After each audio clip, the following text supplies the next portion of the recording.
What's up YouTube? It's your boy Hugo Strange here, back with another Justice League video. So, here's something interesting. Have you ever thought about why Superman and Batman are the most successful properties at DC and Warner Brothers?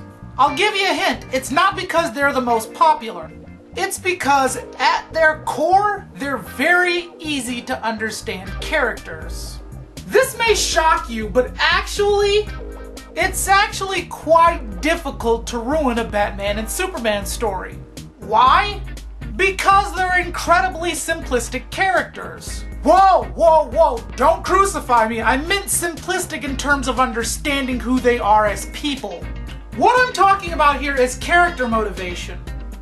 What motivates Batman? Well, that's simple, the death of his parents. Batman is motivated by the death of his parents, therefore his motivation is to make sure what happened to him doesn't happen to someone else. Very simple to understand. As far as Superman goes, Superman was raised with the mindset that if he can help, he should. So you have a character who's incredibly beyond powerful but understands that he can't save the world, but he's going to do everything in his power to help. This is why Batman and Superman have been a time-tested duo and a money-making machine, because the writers understand who these characters are and can write those characters. In the superhero genre, character motivation is something very easy to understand. The only problem is if your character doesn't have enough motivation, then your entire story as a superhero collapses. Have you ever asked yourself, why is it that so many superheroes seem to have tragedy in their life? Because tragedy and fear are the greatest motivators in the history of man. This right here is the first Spider-Man movie. This is probably one of my favorite superhero movies ever. And you want to know why? Because in this movie, we get a realistic understanding of what it's like to be a superhero. At least in my humble opinion. What I'm saying is, the first time Peter Parker gets his powers, his first thought is not to save the world or be a crime fighter. He's trying to make money off of it. It's only until after the murder of his Uncle Ben, which he could have stopped, does he realize that he needs to use his powers for something other than selfish gain. Through tragedy, he learns something.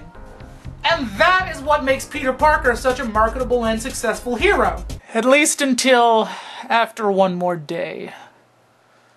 But we'll get to that. A lot of people are saying that the next DC movie needs to be Wonder Woman, and I understand why, but personally, I think the next DC movie needs to be Martian Manhunter. Now, I say that not because I'm against Wonder Woman. I say that because Martian Manhunter has all of the makings of a perfect superhero for a DC movie. All movies, at their core, are about something very personal. As I've said before, scary movies are not about chainsaw-wielding psychopaths or ghosts or ghouls or goblins. Scary movies are about something much deeper. In the same vein, superhero movies are about something deeper as well. We need a superhero that we can sympathize with, relate to, or understand. For the Martian Manhunter, you essentially have a fish out of water setup. A stranger in a strange land who essentially develops a kind of rapport with the strangers and seeks to help them out. Sound familiar? That's because I pretty much gave you the plot to E.T. So with the fish out of water setup, we all instantly sympathize with the Martian Manhunter. Why? Because we've all been in a situation where we were the odd man out. Then we eventually understand his struggle of saying, hey look, I want to help these people, but I don't want to terrify them with revealing who I am. And therein lies your movie. And in that regard, the Martian Manhunter could potentially be dealing with a potential invasion of Earth that only he can stop. Because again, he is a Martian, he has superpowers, he knows about all those things in space, I'm just saying. But it immediately gives him a reason as to why he needs to save the world. Superman saves the world because he was raised with that mindset of always helping your fellow man.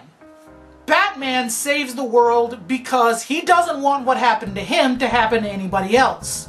Martian Manhunter saves the world because he lost a world and now he doesn't want his new home to be lost as well. Why does the Flash want to save the world?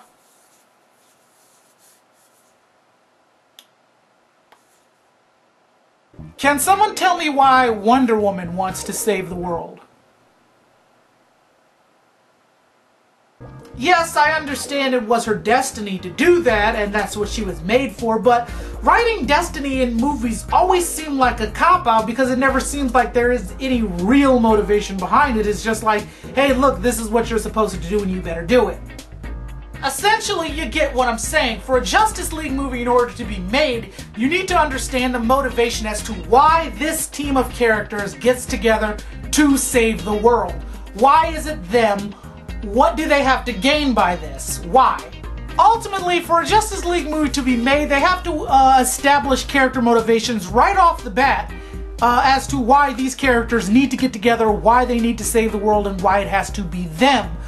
Also, the Avengers handled it perfectly with saying, look, these characters have their own problems, and all of their problems kind of ran into each other, and that's why they were brought together. To establish all of that in one Justice League movie is going to be damn difficult. And I, for one, am kind of nervous to see how they do it. Anyway, that will do it for me. I will see you guys at another Justice League video later on.